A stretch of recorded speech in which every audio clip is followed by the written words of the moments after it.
Много, в Краснодаре очень много, те, которые хотят проголосовать, но в связи с тем, что избирательные участки те года в Краснодаре не было и очень неудобно. В те президентские выборы Республики Абхазия избирательные участки только были в городе Нальчике и в городе Москве. Представляете, остальная и Ростов, и Краснодарский край насчитывает около 1500 человек абхазов проживает, это кроме студентов. И проблемные были вопросы с голосованием.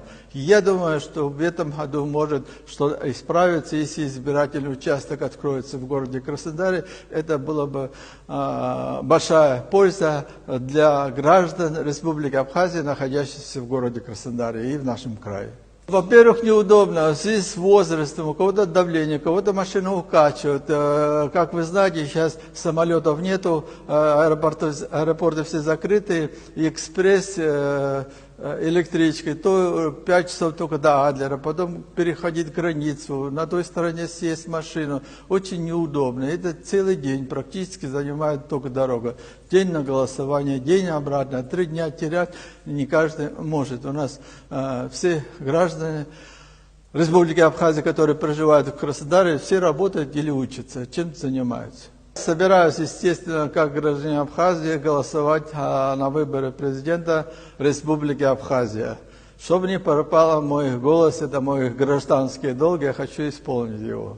Меня волнует то, что в республике делается, и днем и ночью мы созваниваемся, хочу и интересуюсь новостями, и так.